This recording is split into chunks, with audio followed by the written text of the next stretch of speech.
Here's your breakdown of your sit-up form. When you're doing a sit-up, the conventional way is to stick both legs straight out, come all the way down, and then to roll back up.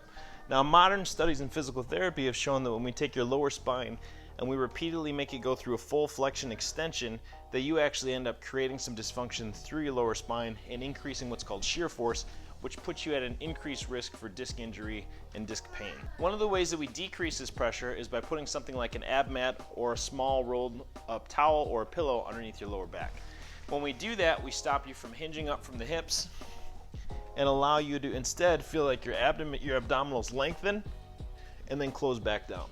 So if you start to get tired in a sit-up, as an example, you may start to notice that instead of rolling up off the ground, your legs come up and you sit straight up from your hips.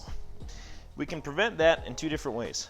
The first is putting this underneath your lower back so that as you roll up, your abdominals actually stretch over the pillow, and then your first movement in your ab movement is that you actually roll up like a crunch and sit up, which is significantly harder.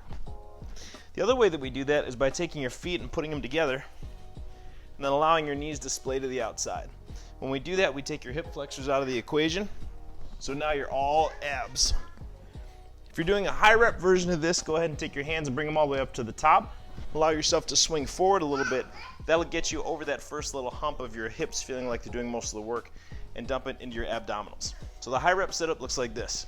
Feet together, knees splay out to take your hip flexors out of the equation. Your abdominals get lengthened at the top, arms overhead, sit up and roll. Remember to make sure that as you go through these that you're actually rolling up from the top down as opposed to just hinging. If you're prepping to get better at this movement, instead of going for high repetitions, sit up and then try to roll back slowly for no more than 3 to 5 repetitions. So remember, feet together, knees out, you're gonna come down slowly, allow your lower back to contact the pillow, come all the way overhead, reach the arms. As you come over, bring them over, reach, feel this rolling up, you get your abdominals interacting, then come forward.